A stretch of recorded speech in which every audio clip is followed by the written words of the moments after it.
줌을 통해서 내가 걸어온 구도의 길이라는 제목으로 1시간가량 구독자님들하고 소통을 했습니다. 그 내용을 공유합니다. 지난번에 말씀드렸습니다마는 내가 걸어온 구도의 길, 이런 제목으로 말씀을 드린다고 그랬죠. 거창하게 구도라고 했습니다마는 좀 부끄럽습니다. 대단한 도를 닦은 사람처럼 이렇게 됐는데, 어쨌건 간에 이야기를 드리기로 했으니까 이야기를 시작해 보겠습니다. 이제 구도라고 할 때 이제 도자가 있는데요. 길도자죠. 길도자인데 요 길도자가 한문에는 길을 의미하는 글자가 여러 가지가 있어요. 길로자도 있죠. 도로 할 때 길로자가 있고, 그 다음에 또 다른 자 찾아보면 있을 거예요. 근데 길로자는 물리적인 길을 의미할 때 쓰고요. 길도자는 물리적인 길로도 씁니다. 그래서 도로 그러죠. 근데 이 도로라는 말은 메이지 유신 이후에 나온 말이고요. 옛말에서 도는 이제 형이상학적 도라는 의미로 많이 쓰였죠. 그래서 이 도라는 말을 중심으로 이제 도가, 노자와 장자가 대표 사상가인 도가에서 이 도자가 굉장히 중시가 되었고요. 공자님도 도라는 말을 가끔 쓰셨습니다. 도는 일이관지 해가지고 나의 도는 하나로 꿰뚫어져 있다, 이렇게 해서 도라고 하고, 또 사도라고도 합니다. 이사자를 써가지고 이도 이렇게 하는데요. 그리고 이제 공자, 노자를 비롯해서 중국 사상 전반에 영향을 끼친 역경이 있죠. 주역이라고 하는 그 역경에서도 이 도라는 말이 아주 중요하게 쓰여져서 이제 형이상학적, 그래서 사람살이의 올바른 길, 이런 의미로 쓰이고요. 그 다음에 예수님도 이제 나는 길이요 진리요 생명이다, 이렇게 말씀하신 적이 있죠. 어쨌든 사람살이가 어떻게 돼야 되느냐, 어떻게 사는 게 제대로 사는 거냐라고 하는 거를 도라고 할 때, 그걸 물어보는 게 이제 구도죠. 그걸 찾는 것, 묻는 것, 구하는 것, 구도인데, 오늘 이제 그 말씀을 드리는 건데요. 이 구도의 목표가 서양 기독교를 중심으로 할 때는 구원입니다. 구원. 이 구원인데, 이 구원이라는 말은 구원의 주체가 신이죠. 신이 피조물인 인간을 구원하는 거죠. 그래서 구원의 주체는 신이고 인간은 구원되는 대상이죠. 그렇긴 해도 인간도 노력을 해야 구원이 되지, 가만히 있으면 구원되지는 않겠죠. 그런 상태고요. 그 다음에 이제 안심, 인명이라고 하는 우리 동북아시아 말이 있는데, 안심은 이제 보통 안심한다, 마음이 편안해진다, 이런 것이고, 인명은 목숨명자인데요. 목숨명자이기도 하고, 이것이 사명, 이런 뜻으로 많이 쓰이니까요. 자신이 왜 세상에 태어났는지의 하늘이 나를 낸 사명을 깨닫고 거기에 입각해서 삶을 산다, 이렇게 되는 건데요. 공자님으로 보면 50의 지천명 할 때 그 명 같은 거죠. 하늘의 명을 알았다. 그래서 하늘의 명을 알고 그 사명대로 살면 사사로운 삶이 끊어지고 이제 공공한 삶을 살게 되겠죠. 이렇게 되면 이제 인생을 거의 이 구도에 대해서 해답을 얻은 그런 경지가 되겠습니다. 근데 불교로면 이게 열반이 됩니다. 열반이 되는데, 이 열반이란 말이 힌두교로 넘어가서 힌두교에도 씁니다. 그래서 산스크리트어로는 니르와나, 그다음에 팔리어로는 니빠나인데요. 이제 고통이 완전히 소멸해서 일체의 그 번뇌가 사라진 뭐 그런 경지죠. 안심인명과 열반은 구원과 다르게 기독교식으로 하면 피조물, 여기는 피조물 개념이 없으니까 인간 또는 나 자신이 주체입니다. 내가 노력해서 안심인명하는 거고요. 하늘의 명을 받는다고 해도 하늘은 아무것도 해주는 거 없어요. 그냥 내가 하는 거예요. 열반 마찬가지입니다. 그렇거나 저렇거나 간에 이제 이 세 가지를 그냥 쉽게 현대인이 이해하게 말하면 그냥 행복이죠. 행복인데, 행복이란 말은 좀 충분하지가 않으니까 높은 차원의 행복, 그래서 참 행복, 참자를 넣어서 참 행복이라고 해야 될 거예요. 이 행복은 보통 사람도 가끔 느끼죠. 근데 이제 참 행복 정도 되면은 보통 사람은 못 느낀다고 봐야 되죠. 앞에서 말한 구원, 안심인명, 열반에 도달한 분들이 느끼는 뭐 행복 정도 된다면 여기에 이른 분들은 성인이라고 해야 되겠죠. 성인은 흔한 것이 아니니까. 그러나 이제 목표를 삼고 나간다 이렇게 보겠습니다. 그렇게 해서 이제 요 시가 한 구절 나오는데요. 여기서부터는 이제 제 이야기를 해 보겠습니다. 저는 그 1953년도에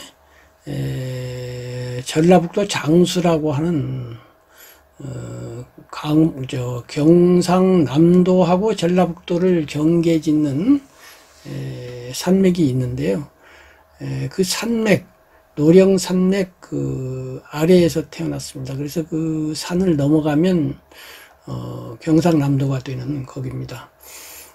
거기 작은 마을은 아닐 수도 있어요. 전체 한 100호 정도 되는 그 집이 있는 그런 마을에서 태어났어요. 한겨울에 태어났습니다.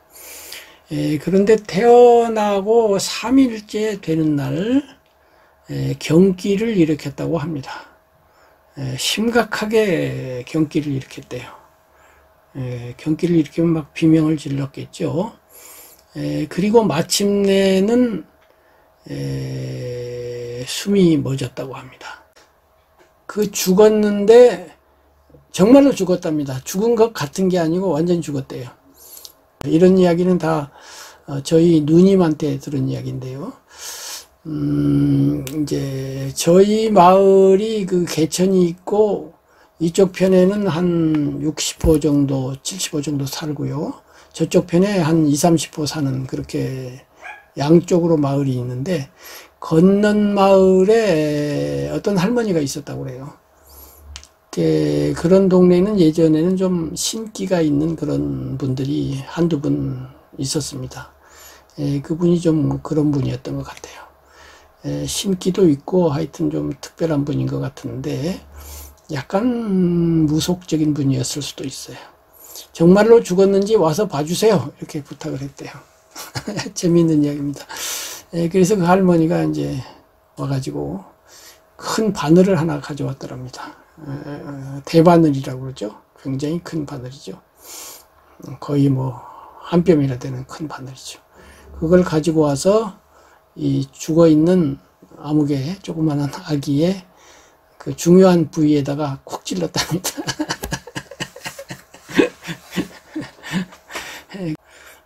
거기에도 반응 안 하면 죽었다 이거죠. 근데 반응을 안 했다는 거예요. 그러니까 죽었구만 이러고 버려 이러고 갔다는 겁니다. 아마 그러니까 그날 그랬나 봐요. 셋째 날. 그리고 이제 윗목에 내려 이제 놓고 내일 갖다 어떻게 해야 되겠다 이렇게 했는데 이튿날 아침 되니까 이제 숨을 쉬더라 이거죠. 그래가지고 살아난 이 목숨입니다. 그러고서 70년을 살았으니 대단한 거죠. 그래서 이제 나중에 말씀드리겠습니다만은 제가 어려서 그래서인지 머리가 아프고 자주 결석을 하고 몸이 약하고 또 마음까지도 좀 심약했습니다. 그래서 이제 초등학교를 다니는데 초등학교가 약 2km 정도 이렇게 구불구불한 길을 가야만 해요. 거기서 이제 학교를 다니는 건데요. 한 60여 명이 되는 학생이 한 반을 이루고 이제 한 학년이 한 반밖에 없는 그렇게 그런 학교인데 거기서 이제 공부를 하게 됐는데 그때만 해도 뭐 지금하고 완전히 다르죠. 학교 다녀와서 복습이라는 걸 해본 적이 없고 예습이라는 걸 해본 적이 없고 그냥 학교에서 배우고 나머지 시간은 놀고 이런 때인데요. 공부를 제가 좀 초등학교에서는 좀 잘한 편이었어요. 2등을 해본 적은 없어요. 1학년부터 6학년 때까지 그 예습 복습 안 했는데도 그러니까 암기력이 좀 있었던 거 봐요. 그 암기력 중에 하나가 요건데요. 요거 초등학교 5학년 때 도덕교과서에 나왔던 시입니다. 그때 외우고 지금도 외우는 거 보니까 암기력이 좀 있잖아요. 이거 지금 외워가지고 적은 겁니다. 꽃은 피어도 곧 지고 사람은 나도 이윽고 죽는다. 이 허무한 법칙은 생명이 있는 것들의 피할 수 없는 운명인 것이다. 요게 이제 그 초등학교 5학년이었을 거예요. 아마 거기에 젊은 시절의 석가라고 하는 제목의 글이 있었는데 거기에 나온 구절입니다. 거기에 한 이야기가 있는데 그 이야기는 약간 나중에 알고 보니까 원작을 좀 바꾼 거예요. 근데 거기 나오기로는 젊은 시절에 석가모니가 산속에서 돌을 닦고 있었는데 어디서 바로 이 구절이 들려오더라. 그래 보니까 나찰귀, 이제 피를 먹고 사는 이 귀신인데 이 귀가 요 소리를 읊었던 거예요. 그래서 너 그거 부처님 말씀이 분명한데 이제 불교를 잘 모르시는 분들을 위해서 설명하면 불교는 기독교의 신에 대응하는 분이 부처님이 아닙니다. 신과 부처님을 비교하면 안 됩니다. 부처님은 예수님하고 비교를 해야 되고요. 신과 비교해야 될 것은 법입니다. 법. 이 우주를 지배하는 건 법칙이에요. 법칙은 영원한 거지만 그 영원한 것이 있는데 마치 만유인력의 법칙이 있는 것 같아요. 근데 뉴턴이 나타나기 전에는 우리가 그걸 몰랐지 않습니까? 그와 마찬가지로 이 완전한 행복인 열반에 도달하는 법칙 또는 길이 있는데 그걸 모르는 상태에서 누군가가 나와서 첫 번째로 그것을 보고 깨달은 분, 뉴턴에 해당되는 분이 부처님이에요. 그리고 시간이 지나면 이 가르침이 소멸합니다. 그래서 이제 몇 백억 년이고 천억 년이고 지나서 다른 세상이 새로 열려가지고 새로 인간계가 펼쳐지고 그때에 또 새 부처님이 나타나게 돼 있어요. 그래서 미래불이라고 합니다. 현재불, 미래불, 그리고 과거불도 있죠. 그러니까 석가모니 부처님이 아직 부처님 아닐 때 이 소리를 들었는데 이 나찰귀는 하도 오래 사는 그 귀신이니까 옛날 부처님한테 이걸 배웠던지 무슨 인연으로 이 소리를 들었는데 쭝얼쭝얼거린 거죠. 그런데 이것이 절반이에요. 절반.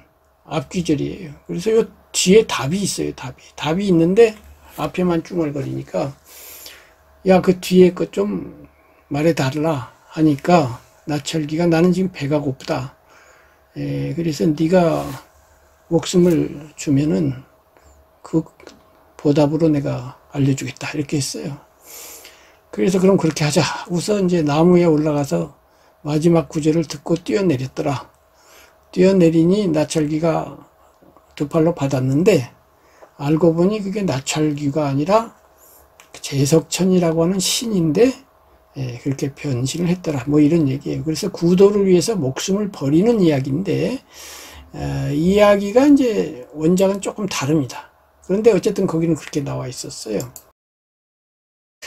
그래서 이제 석가모니 부처님이라고 하는 분하고 그 만난 인연을 지금 말씀드리는 건데, 그 전에라도 저희 마을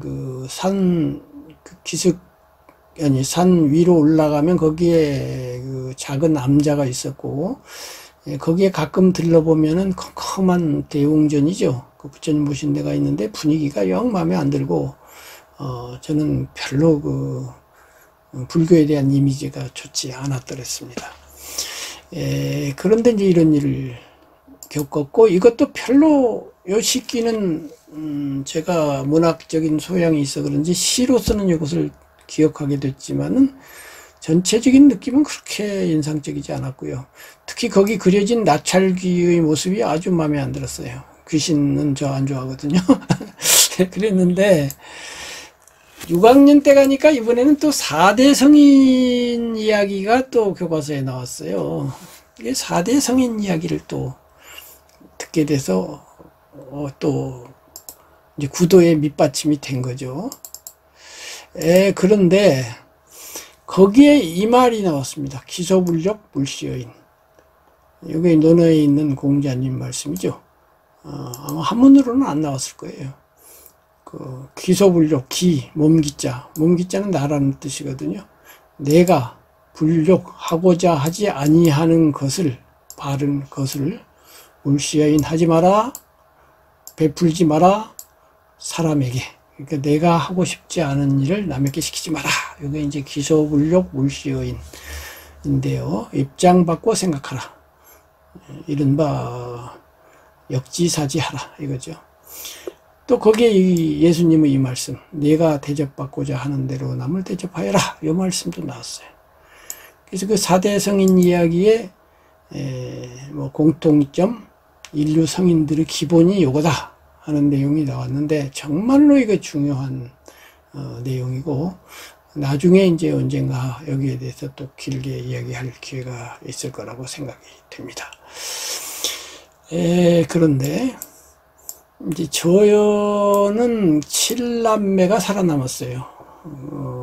그 7남매가 살아남아서 위로 누님, 형님 있고 제가 세 번째인데요. 초등학교 1학년 겨울방학이 되자 저희 할아버지께서 시골 훈장님이셨는데, 상시 훈장이 아니고 겨울방학 때, 여름방학 때만 훈장님이세요.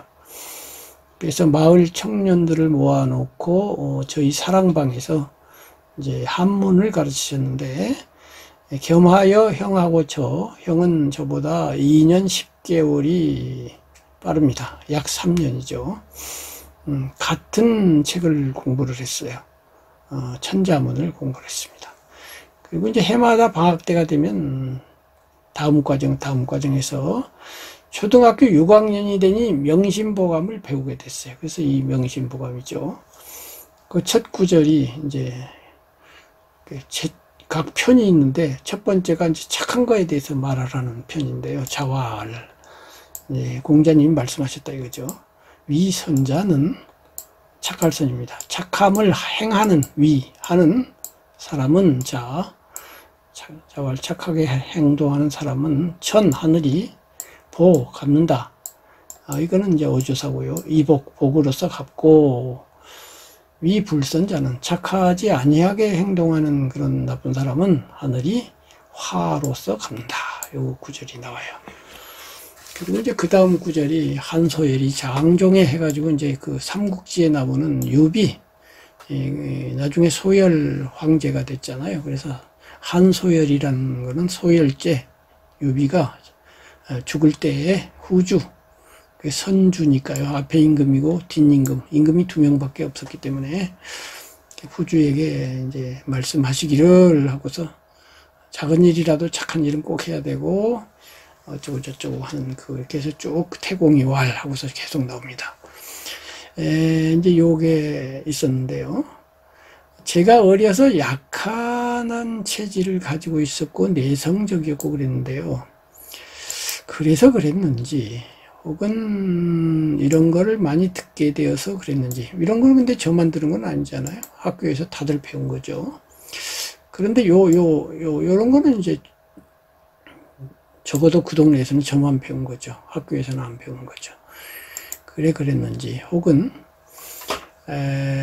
선에 대해서 관심이 많았어요. 착하다는 거. 그리고 저도 착하다 소리를 많이 듣다 보니까 그래서 그랬는지도 몰라요. 근데 착한 것하고 약한 건 다르거든요. 근데 저는 사실 약한 사람이었지 그렇게 뭐 착한 사람까지는 아니에요. 순한 사람이긴 했던 것 같아요. 나중에 이제 착하고 약한 거를 분별하겠습니다만은 어쨌든 착한 데 관심이 많았고요. 그리고 제가 보기에는 어린 마음에 저희 할아버님, 이 한문을 가르쳐 주신 할아버님하고 저희 어머님이 너무너무 착한 분이었어요. 특히 저희 어머님은 저희 어머님이니까 더 주관적으로 더 좋게 볼 수밖에 없겠죠. 그걸 아무리 감안한다고 해도 제가 70년간 그렇게 선한 분을 아직 보았을까? 아마도 못 보지 않았을까? 이렇게 할 정도로 착한 분이에요. 천사이거나 이건 뭐 선녀지 사람일 수가 없을 만큼 선한 분입니다. 이제 할머니, 할아버지 계시고 아버지, 어머니 계시고 7남매니까 11명 아닙니까? 거기에다가 이제 머슴이라고 그러죠. 일하는 분들이 한 분 있고 어떤 때는 두 분까지도 있고요. 나중에 정미소를 하면 또 정미하러 오신 분들까지 식사를 대접해야 되는데 시골에 또 농사를 지면 농사 질 때는 하루에 5끼를 잡수시죠. 11명 플러스 몇 명의 그 식사를 다 준비해야 됩니다. 다 준비를 해야 되는데 재래식 부엌이거든요. 물은 또 멀리서 길어와야 하거든요. 그리고 빨래도 다 해야 되거든요. 겨울에도 찬물에 빨래해야 되거든요. 몸이 좀 약하시거든요. 거기에다가 아버지께서 전혀 도와주지도 않고 속만 썩이거든요. 이런 상황에서 짜증이 나야 되잖아요. 한 번도 활악한 표정을 잃어버리신 적이 없고 언제나 온화, 언제나 다사로 사람일 수가 없습니다.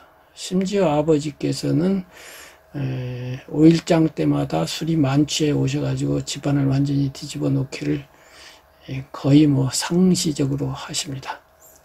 이제 차마 저희 아버지라서 험하게 말씀을 못 드리겠는데 저희들은 공포에 와들와들 떨어야 합니다.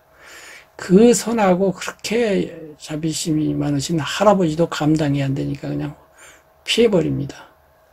그런데 어머니는 피할 데도 없잖아요.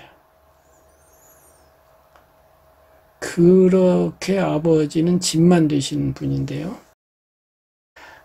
이튿날 새벽이 되면 해장을 국을 끓여가지고 아버지한테 가고 또 그렇게 막 야단을 치시고 지쳐가지고 나가 떨어져가지고 이제 자기도 힘이 다 되시니까 방에 가서 지쳐 떨어지면 30분쯤 뒤에 어머니가 들어가셔서 조용조용 무슨 얘기인가를 합니다.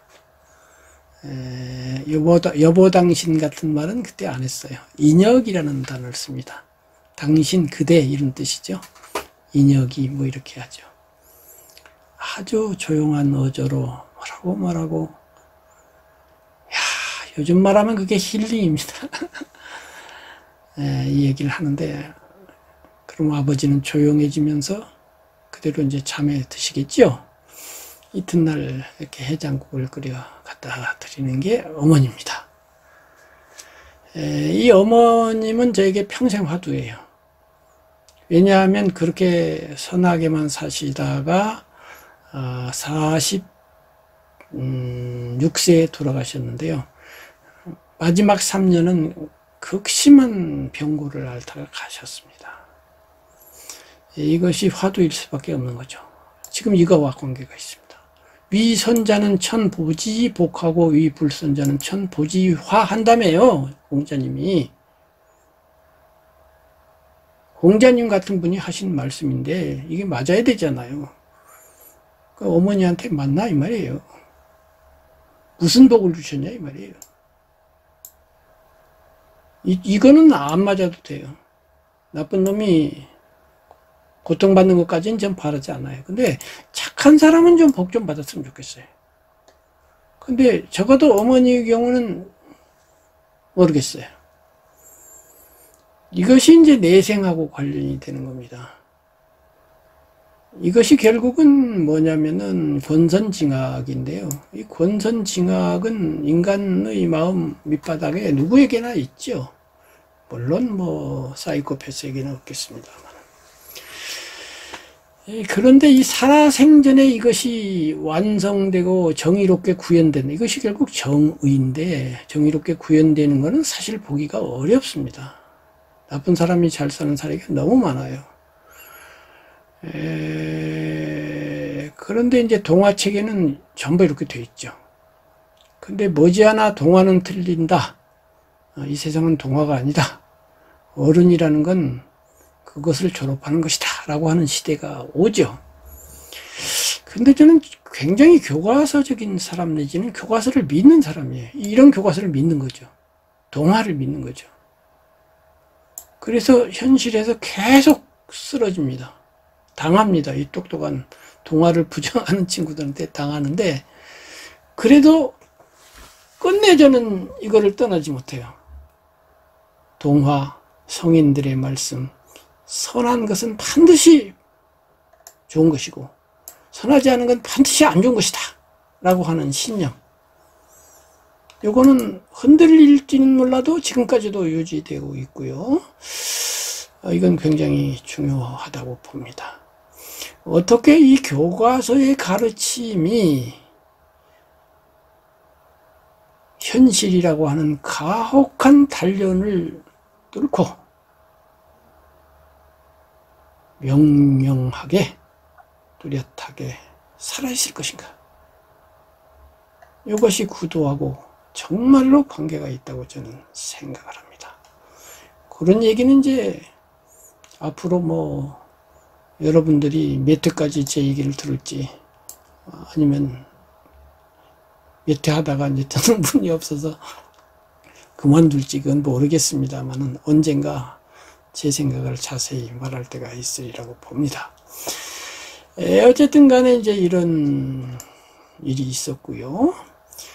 그 뒤에 이제 중학교를 졸업한 이후에 고등학교 들어갈 때가 됐는데, 저희 집안은 할아버지하고 어머니가 둘이서 이렇게 협의를 해서 가정의 모든 중대사를 결정하시고, 할머니하고 아버지는 좀 결정에 거의 참여를 하지 않는 그런 거였어요. 이제 할머님은 할아버지 입장에서 보면 대화가 안 되는 것이고요. 아버지는 아까 말씀드린 것처럼 좀 참여하기 어려운 그런 분이고요. 그런데 두 분이 꼭 부부처럼 그렇게 다정하세요.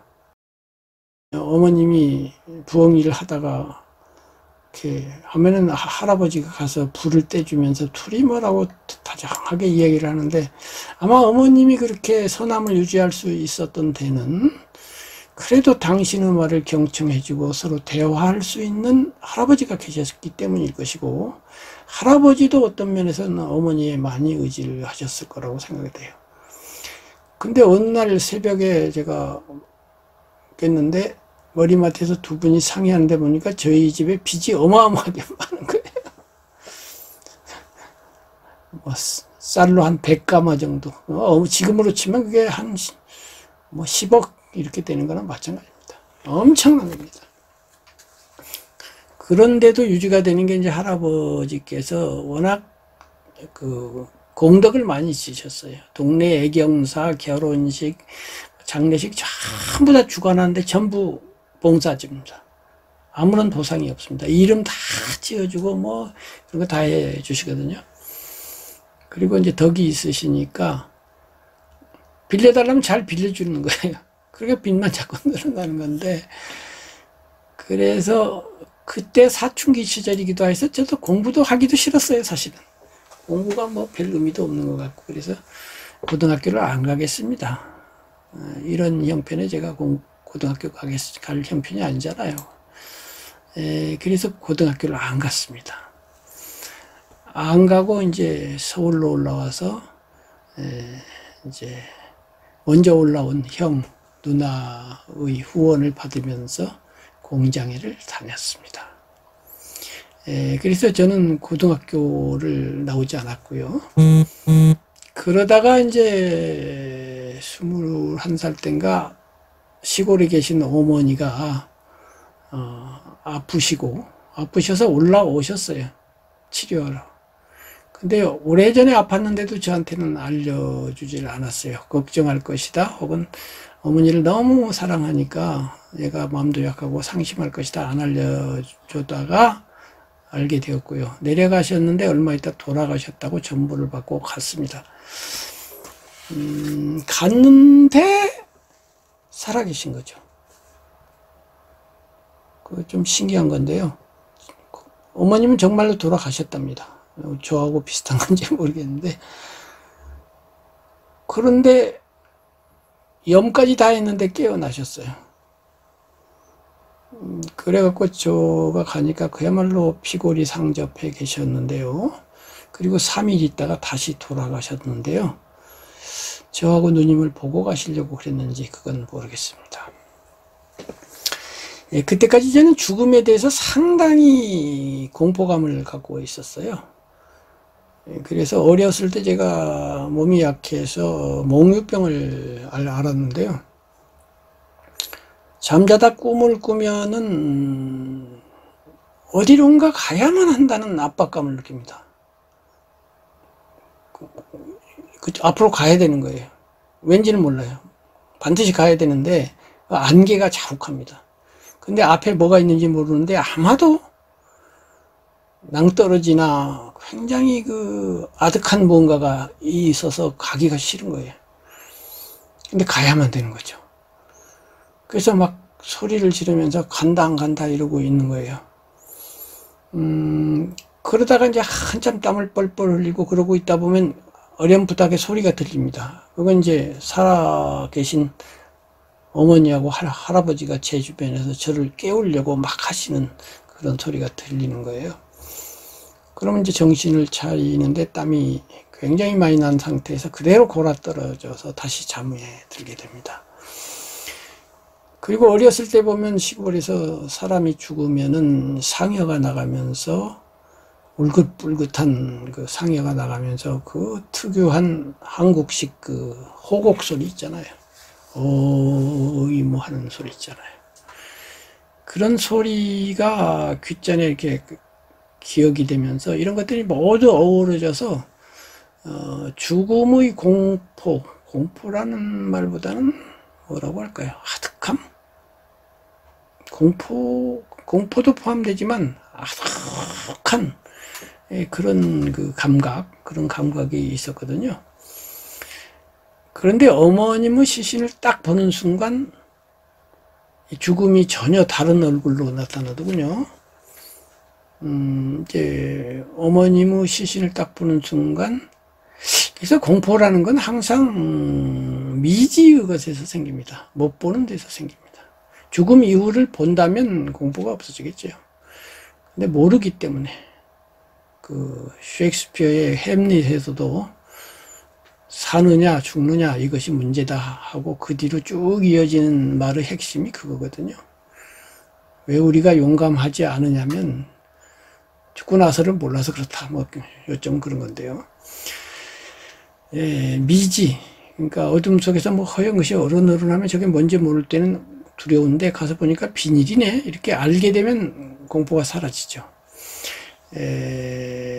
그래서 죽음 이유를 본 건 아닙니다만 어머님의 시신을 딱 보는 순간 미지였던 죽음이 사실로 내 앞에 있는 거예요. 현실 사실로. 나무 토막이 있는 거나 똑같은 시신이 그냥 있는 거예요.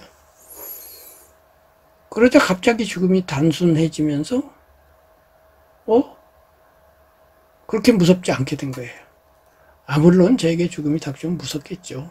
그러나 적어도 이렇게 머릿속에서 그려보는 죽음은 죽음이 굉장히 단순하네 이렇게 됐던 경험이 있습니다.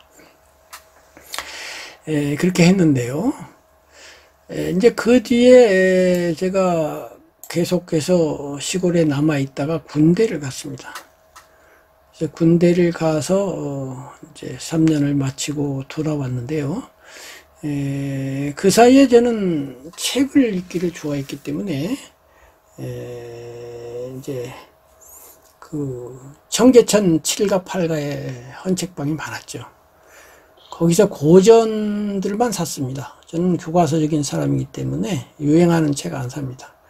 교과서에서 명작이라고 불리는 책만 사고, 영화를 구경 가도 그때 미워도 다시 한 번이 그렇게 많은 사람이 보고 그랬지만 안 보고 서양 영화 중에서 명작급이라고 생각되는 클레오파트라라든가 또는 벤허라든가 닥터 지바고라든가 사운드 오브 뮤직이라든가 이런 것만 봅니다.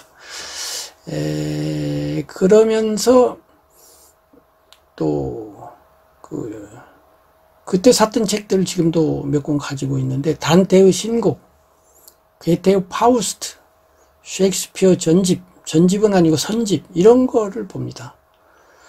어떤 거는 굉장히 감동을 받았고 몸살이 날 정도로 감동을 받습니다. 토마스 하디의 테스라든가 도스토옙스키의 죄와 벌 같은 걸 읽고는 감기를 걸린 것처럼 감동을 받았어요. 몸살이 나더라고요. 그랬는데 단테의 신곡 같은 거는 지금 읽어도 어렵습니다. 근데 그때 무슨 소린지 알겠습니까? 그 번역본을 보면은 신곡이 예를 들면 한 7, 8페이지 번역문이 나오면 그 뒤에 각주가 3, 4페이지, 각주가 아니라 후주라고 해야 할까요? 주석이 붙습니다. 근데 그 주석이 또 어렵습니다. 전부 로마 신화에 무엇이 나온다는 등, 구약 성경, 이사야에 나온다는 등, 전부 이런 식이니 그 자체를 또 모르죠. 그래도 이제 조금 읽다가 자고, 이제 늦게 오니까요, 집에 와서 몇 페이지 보다 보면 졸려서 자게 됩니다. 그래도 계속 봅니다. 중요한 것은 독서라고 하는 것이요. 특히 문학 독서의 경우에는 예술이기 때문에 그 책이 가지고 있는 철학적, 개념적, 논리적 의미는 사람으로 치면 뼈대 같은 것인데요. 어떤 사람이 미인이다 할 때 그 뼈대를 엑스레이로 촬영해 놓고 이것이 미스 코리아 아무개다 그러면 되겠습니까? 뼈대가 그 사람 거 맞긴 맞는데 중요한 건 살아있는 생명, 살아있는 상태로서의 살과 피와 피부와 그 미소와 이런 거잖아요. 문학에서도 그렇습니다. 문학에서도 문학 속에 철학이 들어있죠. 특히 단테의 경우는 그 사람은 그냥 철학자입니다. 위대한 철학자예요. 위대한 철학자이자 위대한 문학가인 사람들이 그렇게 의외로 많지는 않은데 대표적으로 철학자이자 문학가인 분인데, 그 철학 면에서 제가 신곡을 제대로 읽었다고는 지금도 말할 수 없어요. 그러나 그 살과 향기와 미소와 감성이죠. 감성, 느낌, 거기에 풍겨나는 아우라, 그것이 가지고 있는 고귀함, 숭고함, 신을 향한 그러한 사랑일 수도 있고 정진일 수도 있는 그 전체적인 그 느낌이 주는 그 무언가가 있어요.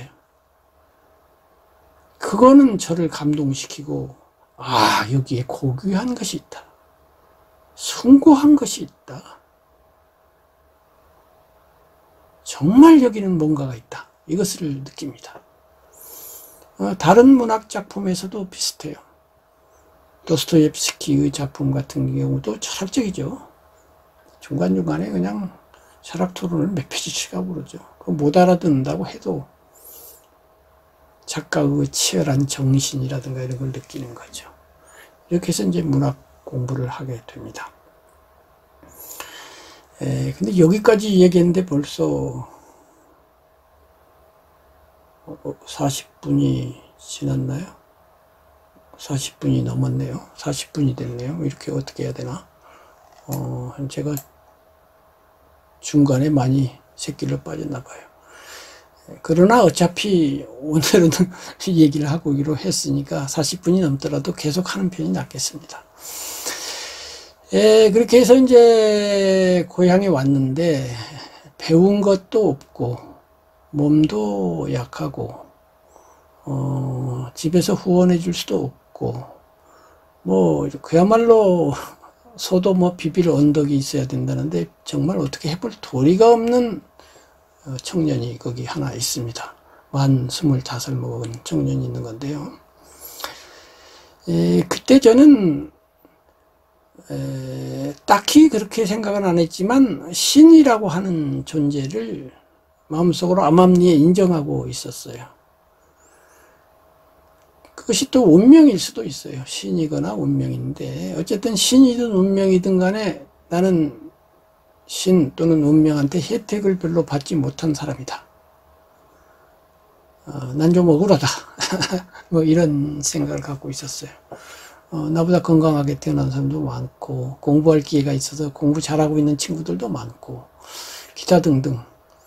나는 뭐 어떻게 해볼 도리가 없는 이 상황을 어떻게 하면 좋으냐 이러고 있는데 이제 어느 날 시골 그 읍내 서점에 가서 책을 샀는데요. 지금도 그 책을 가지고 있는데요. 신동아 부록으로 나온 그 세계를 움직인 100권의 책이라는 책이 있었습니다. 그 책이 반응이 좋아서 그 뒤에 세계를 움직인 100권의 철학책, 뭐 문학책 이렇게 나왔는데요. 이것이 원본인데요. 그리고 또 세계 명언집이라고 하는 게 있었어요. 이 명언집은 지금 갖고 있지 않습니다. 근데 그 명언집 앞에 이 구절을 만난 거예요.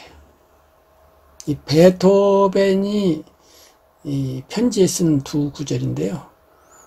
요게 명언집 본문 말고 이제 책 앞에 보면 그 이끌어내는 글들을 하나씩 싣고 그러지 않습니까? 성경에 나오는 구절이라든가 이거 이렇게 되어 있는 거예요. 베토벤이 어느 소녀에게 보낸 편지고요. 빈 시청에 보낸 편지에서 따온 건데요. 그 노벨상을 수상한 로맹 롤랑, 프랑스 작가죠. 그분이 베토벤의 생애라는 책을 썼습니다. 그리고 라마크리슈나의 생애, 그 다음에 무슨 그 미켈란젤로의 생애, 이렇게 위인들 생애를 많이 썼는데 첫 번째 책이 베토벤의 생애인데요. 지금도 많이 읽히는 책이죠. 조그마한 책입니다. 두껍지 않습니다. 거기에 서문을 보면은 지금 유럽 정신은 완전히 썩었기 때문에 위대한 정신을 가지고 와서 좀 공기를 맑게 할 필요가 있다. 환기를 해야 된다. 그러면서 그런 위대한 마음의 영웅, 나폴레옹 같은 영웅 말고 정신의 영웅, 첫 번째로 베토벤, 이래가지고 베토벤 생애를 쓰노라 이렇게 돼 있는데요. 이 작가는 음악에 대해서도 정통한 작가여서 음악 평론도 많이 했던 분입니다. 근데 거기에 바로 이 구절이 앞에 인용되어 있습니다. 그거를 옮겨와서 이 신동아 편집자가 또 쓴 거예요. 사람이 훌륭하다는 증거는 그 사람의 마음이 훌륭하다는 데 있다. 그 밖의 다른 어떤 증거도 나는 인정하지 않는다. 이게 이제 어느 소녀. 베토벤이 유명하다 보니까 수많은 사람들에게서 편지가 옵니다. 그때는 편지로 소통하는 문화였거든요, 유럽에서. 그래서 이제 괴테 같으면 뭐 하루에도 몇 통씩 편지를 써서 지금 괴테가 남긴 편지만 읽는데도 괴테 연구자들은 너무나 많아가지고 아주 고생을 하는 그런 경우입니다. 그래서 편지가 어마어마하고 또 서양 사람들은 그걸 다 사본을 떠서 원본을 갖고 있습니다.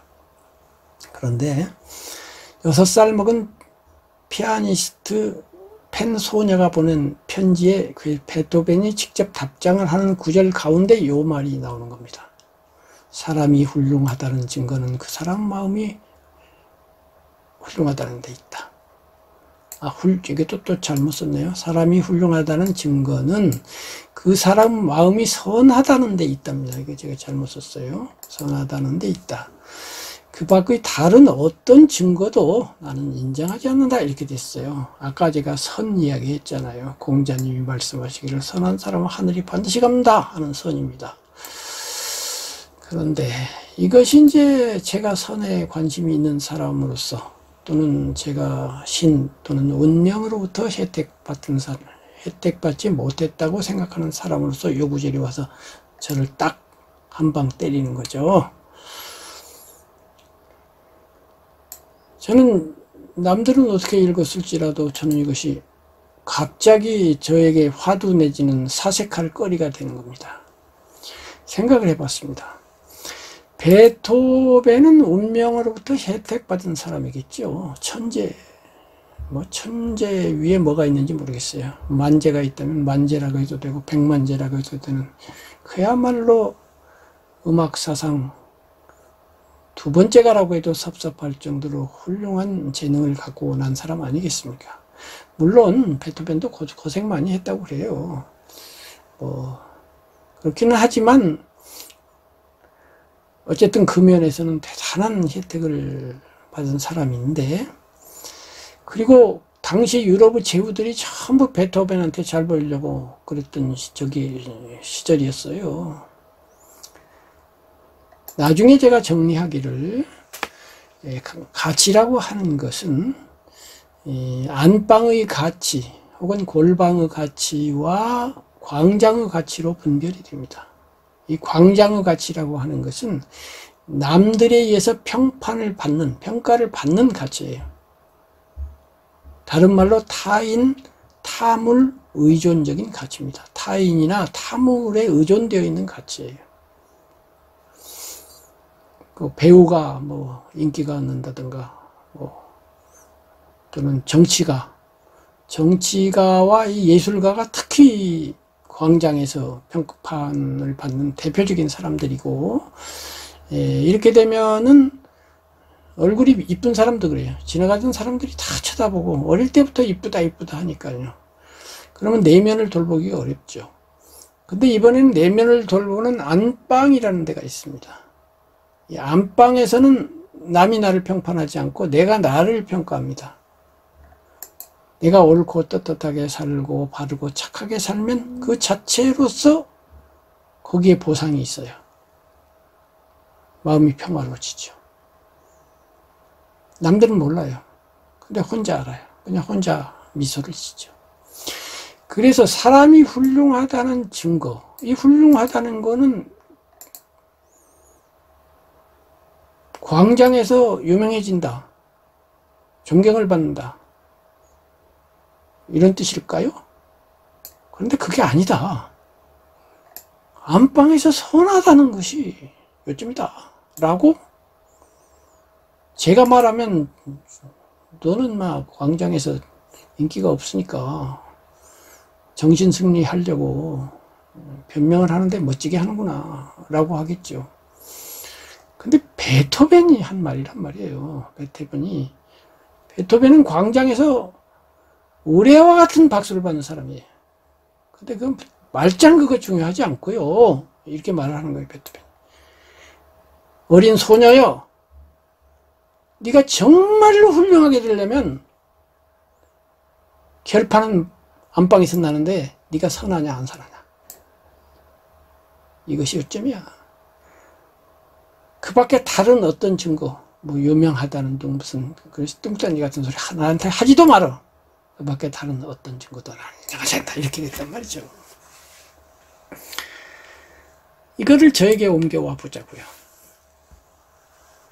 네가 좀 건강하지 못해. 남보다 힘도 약하고, 그 다음에 너는 재능도 별로 없는 것 같아. 학벌도 별로 없어. 부모가 밀어주지도 않아. 그래, 너는 그래서 광장에서 너는 별로 알아주는 사람도 없고 지금 그런 상태인데, 그렇다고 해서 네가 무가치 하냐? 만약 네가 선하다면,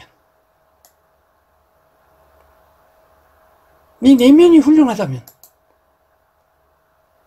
바깥에서 그러든 말든 무슨 소용이 있니? 저한테는 이게 개안이 되는 거예요. 눈이 뜨여지는 거예요. 그래. 바로 그거야. 그래서 저는 그동안에 지금 할아버지한테 배우고 그동안에 그래도 논어고 뭐고 조금씩 읽었으니까요. 옛 성현들의 말씀을 직간접적으로 배워서 기독교도 조금은 알고 있었고 불교도 조금 알고 있었고 뭐 기타 등등 좀 아는 게 있었지 않겠어요? 책을 좀 읽은 편이니까요. 그리고 그 다음 구절을 또 보자고요.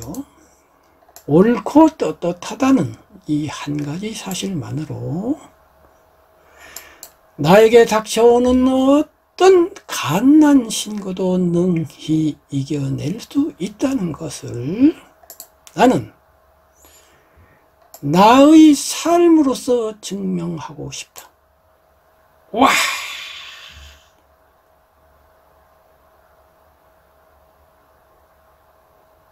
비인 시청에 보낸 편지.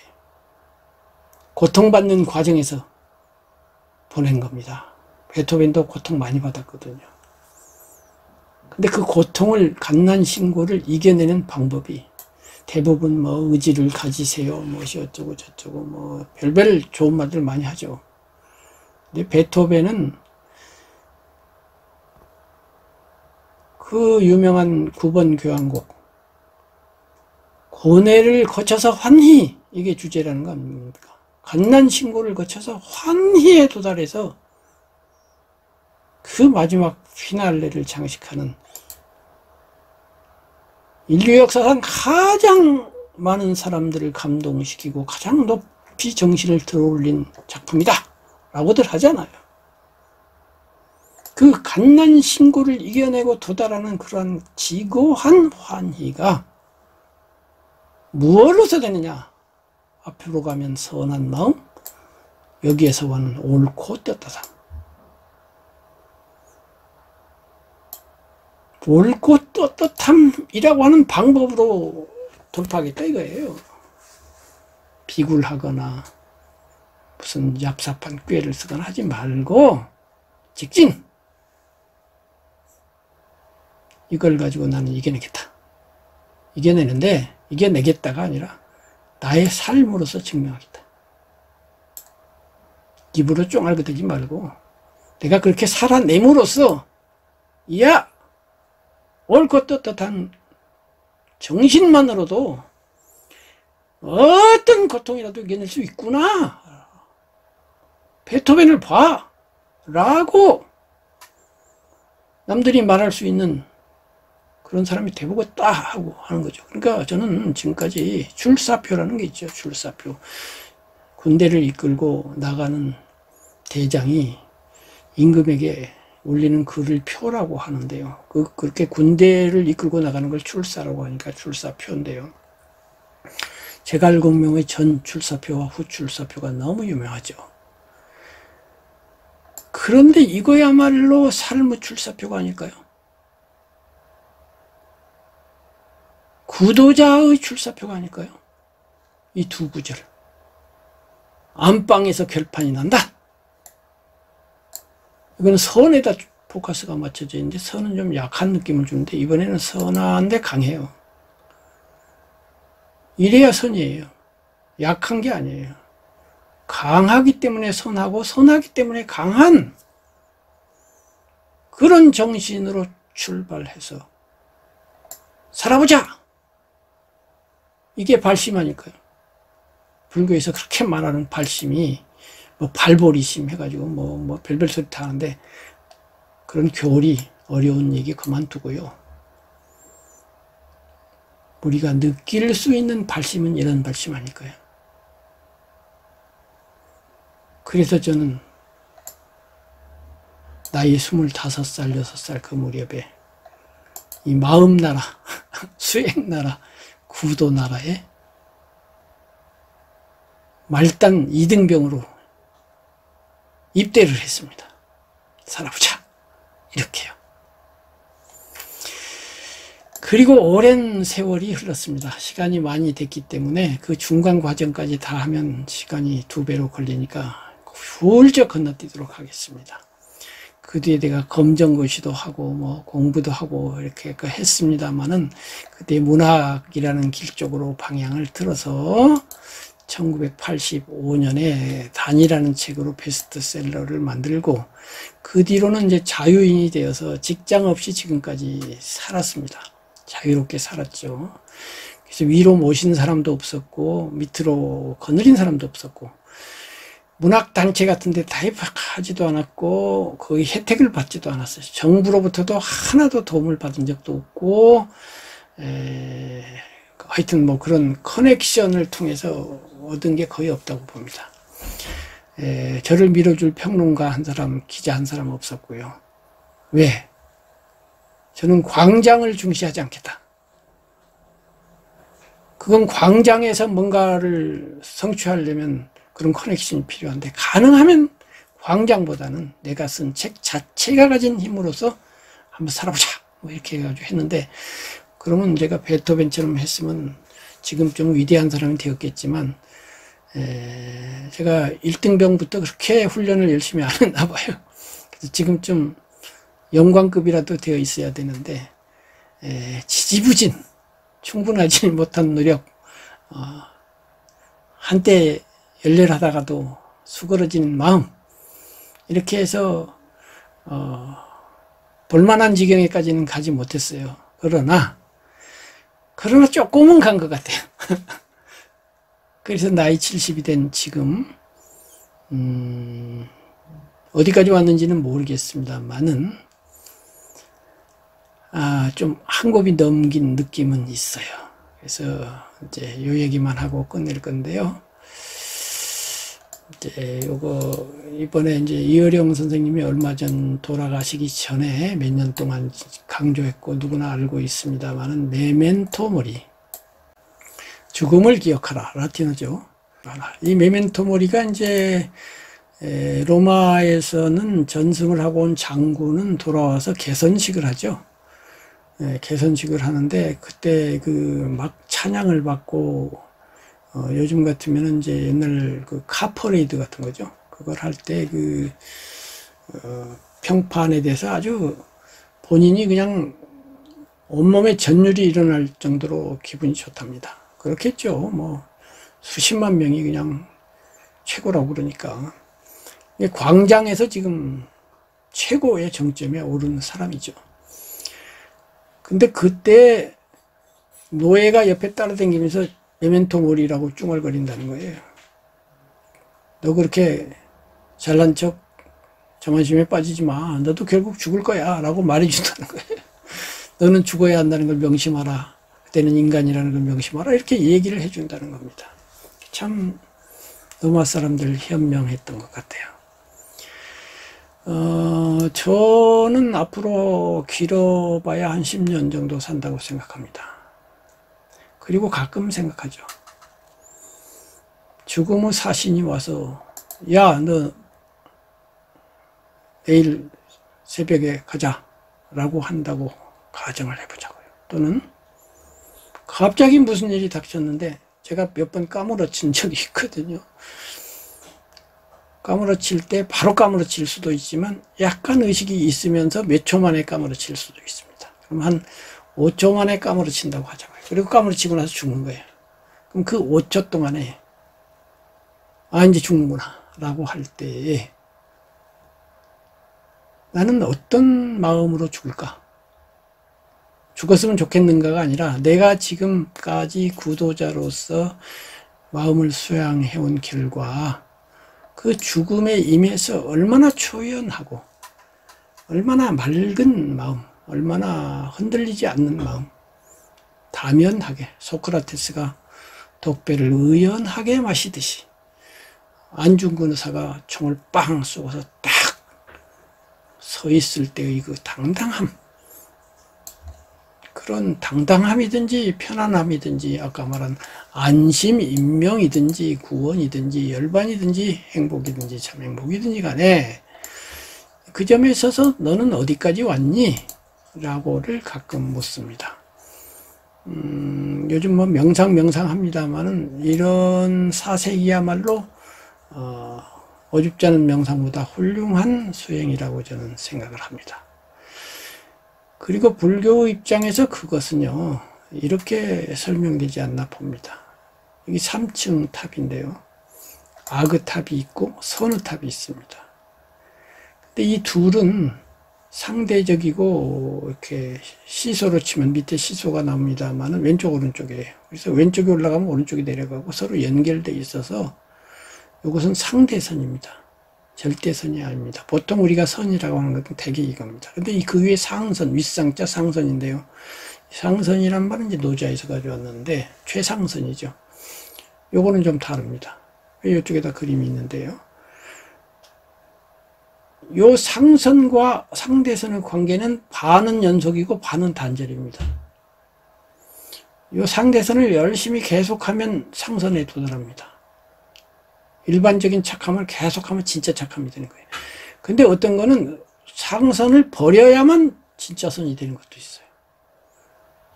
요 두 가지를 잘 이해해야 되는데, 어쨌든 아까 말한 초연한 죽음은 상선에 도달한 사람이 가겠죠. 요것도 이제 언젠가 기회 있으면 자세히 좀 제 의견을 말씀드릴 기회가 있겠는데요. 다른 각도로 보면 삶은 괴로움과 즐거움이라고 하는 두 가지가 있고 가운데는 괴롭지도 즐겁지도 않은 게 있죠. 근데 불교에서는 이 다를 합쳐서 괴로움이라고 합니다. 그래서 저는 요 괴로움하고 요 괴로움을 구별해야 되기 때문에 이거를 괴로움 대시, 여기다 빗금을 쳐서 대시라고 부릅니다. 다 합친 괴로움이에요. 이거. 불교에서 삶을 괴로움이다 할 때는 요거를 의미합니다.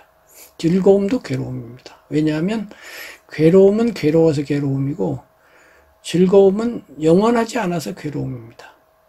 즐거움이 언젠가는 없어지죠. 없어지면은